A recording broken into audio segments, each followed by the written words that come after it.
नमस्कार, आप सभी का स्वागत है मनी टाइम में और मैं हूं आपके साथ सिमरनजीत सिंह। आज इस बुलेटिन में हम बात करने वाले हैं दिन भर की कुछ बड़ी बिजनेस और पर्सनल फाइनेंस से जुड़ी खबरों की और आपको उनका असर भी बताने की कोशिश करेंगे। तो चलिए आज की बुलेटिन की शुरुआत करते हैं। देश भर में फेस्टिव सीजन की शुरुआत के साथ ही बैंक और एनबीएफसीज ग्राहकों को लुभाने के लिए तरह तरह के ऑफर्स लेकर आए हैं ताकि अब तक सुस्त रही क्रेडिट डिमांड को बढ़ाया जा सके। इस बार पर्सनल, होम और व्हीकल लोन पर कम interest rate, zero processing fees, लंबा रिपेमेंट टेन्योर और प्री अप्रूव्ड लोन लिमिट जैसे कई फायदे दिए जा रहे हैं। इसके साथ ही रिटेलर्स और ई कॉमर्स प्लेटफॉर्म्स के साथ मिलकर इंस्टेंट ईएमआई, कैशबैक और डिस्काउंट भी ऑफर किए जा रहे हैं। आईसीआईसीआई बैंक की अगर बात करें तो ICICI bank electronics, mobiles, fashion, travel और ग्रोसरी जैसी कैटेगरी पर छूट और कैशबैक दे रहा है, जिससे ग्राहक अपने ट्रांजैक्शन पर 50,000 रुपये तक बचा सकते हैं। एचडीएफसी बैंक ने फेस्टिव ट्रीट्स स्कीम शुरू की है, जिसमें लोन से लेकर सेविंग अकाउंट तक पर ऑफर दिए जा रहे हैं और यहां भी ग्राहकों को 50,000 रुपये तक की बचत मिल सकती है। एक्सिस बैंक ने दिल से ओपन सेलिब्रेशन लॉन्च किया है, जिसमें ई कॉमर्स और ट्रैवल सहित कई कैटेगरी कवर की गई हैं, जबकि एसबीआई अमेजन के ग्रेट इंडियन फेस्टिवल सेल में क्रेडिट कार्ड पर 10% इंस्टेंट डिस्काउंट और महंगे मोबाइल फ़ोन पर एक्स्ट्रा डिस्काउंट ऑफर कर रहा है। इसके अलावा एनबीएफसीज भी पीछे नहीं हैं। Mahindra finance 2 wheeler, 3 wheeler, passenger vehicle और ट्रैक्टर जैसे ऑटो लोन और हाउसिंग फाइनेंस में ऑफर ला रहा है। इसके अलावा श्रीराम फाइनेंस गोल्ड और व्हीकल लोन पर स्कीम्स देने की तैयारी में है और एल&टी फाइनेंस ने 2 व्हीलर ग्राहकों के लिए बाय इन 2025 पे इन 2026 जैसी अनोखी स्कीम पेश की है। तो कुल मिलाकर इन ऑफर से उम्मीद है कि त्योहारों के दौरान खासकर टियर 2 और टियर 3 शहरों में मांग बढ़ेगी और इससे ऑटो और रिटेल क्रेडिट ग्रोथ को बड़ा सपोर्ट मिलेगा। अमेजन पर साल की सबसे बड़ी ग्रेट इंडियन फेस्टिवल सेल और फ्लिपकार्ट पर बिग बिलियन डे सेल की शुरुआत हो चुकी है। इस सेल में भी हर साल की तरह ही आईफोन को लेकर क्रेज साफ देखा जा रहा है, क्योंकि अमेजन और फ्लिपकार्ट दोनों ही आईफोन के अलग अलग मॉडल पर भारी डिस्काउंट दे रहे हैं। ऐसे में जो लोग आईफोन 16 या आईफोन 15 खरीदने का प्लान कर रहे हैं, उनके लिए ये सुनहरा मौका हो सकता है। इस सेल में फ्लिपकार्ट पर आईफोन 16 की कीमत काफ़ी कम हो गई है। बिग बिलियन डे सेल में 128 GB वाला आईफोन 16 सिर्फ 51,999 रुपये में मिल रहा है। वहीं 128 GB स्टोरेज वाले आईफोन 16 प्रो की कीमत 1,09,999 रुपये है, लेकिन इस सेल में डिवाइस को ऑफर और एक्सचेंज के बाद 74,990 रुपये में खरीदा जा सकता है। अमेजन पर सेल में आईफोन 15 पर ज़बरदस्त डील मिल रही है। डिवाइस के 128 GB स्टोरेज वेरिएंट की कीमत 69,900 रुपये है, लेकिन in Great Indian Festival sale में आप इस फ़ोन को सिर्फ 46,999 रुपये में खरीद सकते हैं। इस पर एसबीआई के डेबिट और क्रेडिट कार्ड से ईएमआई पर लेन देन पर 10% तक का डिस्काउंट भी मिलेगा।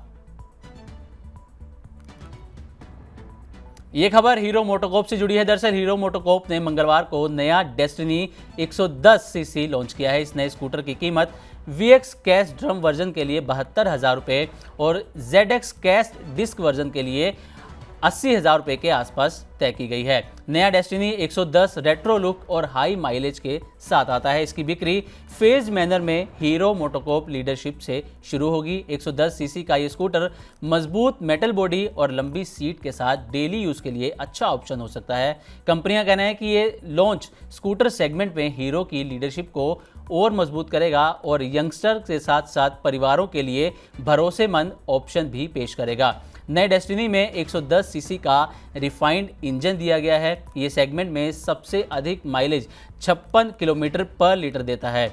रोजाना कम्यूटिंग और लंबी दूरी दोनों के लिए ये स्कूटर पर्याप्त शक्तिशाली और फ्यूल एफिशिएंट है।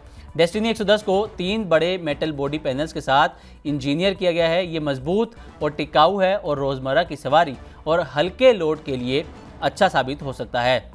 स्कूटर की बॉडी लंबे समय तक स्टेबिलिटी और सेफ्टी भी सुनिश्चित करती है। भारत में कई फाइनेंशियल ऑर्गेनाइजेशंस ने बकाया लोन की वसूली के लिए एआई का इस्तेमाल शुरू कर दिया है। द इकोनॉमिक टाइम्स की एक रिपोर्ट के अनुसार जो ग्राहक लोन का भुगतान करने में चूक जाते हैं उन्हें एक AI पावर्ड अवतार से वीडियो कॉल आने की संभावना है। ये AI एजेंट वकील या अन्य किसी वेश में भी हो सकते हैं और इनका एकमात्र उद्देश्य लोन का भुगतान करवाना होगा। ये बदलाव लोन वसूली के तरीके को बदल सकता है। अधिकारियों का कहना है कि इस बदलाव से लागत में बचत और एफिशिएंसी दोनों बढ़ी है। रिपोर्ट में कहा गया है कि ये AI अवतार कॉल के दौरान ग्राहकों को भुगतान करने के लिए प्रेरित करने के लिए सख्त लहजे और कानूनी भाषा का उपयोग करते हैं। एक बैंक अधिकारी के मुताबिक अधिकांश बैंक इनके जरिए AI जनरेटेड वीडियो कॉल और टेक्स्ट मैसेज उन ग्राहकों को भेजते हैं जो अपने लोन का भुगतान करने से चूक जाते हैं। रिपोर्ट्स के अनुसार एक ह्यूमन रिकवरी एजेंट पर आमतौर पर लगभग 30,000 रुपये का मासिक खर्च आता है और वो महीने में लगभग 250 केस हैंडल करता है। वहीं एक AI agent human recovery agent से 20 गुना तक ज़्यादा कॉल कर सकता है और 40 से 60% तक सस्ता भी पड़ता है। तो 4 अक्टूबर 2025 से यानी कि आने वाले कुछ दिनों में बैंकिंग सिस्टम में कई बड़ी बदलाव होने वाले हैं। इन बदलावों में जुड़ा है एक अहम फैसला चेक क्लियरेंस को लेकर लिया गया है, जिसके तहत अब बैंक में जमा किए जाने वाला चेक सेम डे क्लियर हो जाएगा। अभी तक चेक से लेन देन करते थे तो आपको इसे लेकर 2 से 3 दिन का इंतजार करना पड़ता था। अब आपको ऐसा नहीं करना होगा। दरअसल RBI ने सभी बैंकों को चेक क्लियरेंस की प्रोसेस को तेज बनाने के लिए दिशा निर्देश जारी कर दिए हैं, जिसके तहत अब ये बदलाव अगले महीने की शुरुआत से लागू कर दिया जाएगा। इससे अब बैच प्रोसेसिंग यानी कि पहले जहां चेक्स टाइमली स्लॉट्स या बैच में क्लियर होते थे वो अब नहीं होंगे, बल्कि अब चेक क्लियरेंस पर continuous clearing and settlement on realisations नियम लागू होंगे। इस नियम का मतलब ये होगा कि जैसे ही चेक बैंक में जमा होगा उसे तुरंत ही स्कैन कर क्लियरिंग हाउस में भेजा जाएगा। चेक की पेमेंट उसी दिन खाते में क्रेडिट होने की भी संभावना है। 4 अक्टूबर से सुबह 10 बजे से शाम 4 बजे तक चेक जमा हो सकेंगे। इस समय के दौरान जमा किए गए चेक्स को स्कैन कर तुरंत क्लियरिंग के लिए भेजा जाएगा। उसी दिन शाम 7 बजे तक ड्राई बैंक यानी कि जिस बैंक से चेक निकला है उसे चेक एक्सेप्ट या रिजेक्ट करने की सहमति देनी होगी। अगर इस समय के दौरान उस बैंक का रिएक्शन नहीं आता तो चेक ऑटोमेटिकली अप्रूव्ड माना जाएगा। अब जाते जाते बात करते हैं आज के बाजार की परफॉर्मेंस की। आज भी भारतीय शेयर बाजार में उतार चढ़ाव जारी रहा। भारतीय शेयर बाजार 23 सितंबर को गिरावट के साथ बंद होता हुआ नजर आया।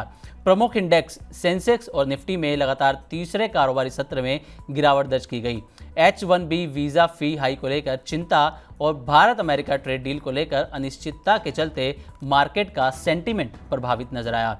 सेंसेक्स 58 अंक की गिरावट के साथ 82,102 पर बंद हुआ, जबकि निफ्टी 33 अंक की गिरावट के साथ 25,169 पर बंद होता हुआ नजर आया। मिड कैप और स्मॉल कैप सेगमेंट का प्रदर्शन कमजोर रहा और BSE मिड कैप और स्मॉल कैप इंडेक्स 0.29% और 0.35% टूटकर बंद होते हुए नजर आए। तो ये थी आज के मनी टाइम में कुछ बिजनेस और पर्सनल फाइनेंस से जुड़ी खबरें। आज के लिए बस इतना ही। उम्मीद करते हैं आपको आज का मनी टाइम पसंद आया होगा। इसी तरह की और भी खबरों से अपडेट रहने के लिए देखते रहें मनी9 और सब्सक्राइब करें हमारे चैनल। साथ ही बिजनेस और पर्सनल फाइनेंस से जुड़ी तमाम खबरों को आप हमारी वेबसाइट money9live.com पर भी पढ़ सकते हैं।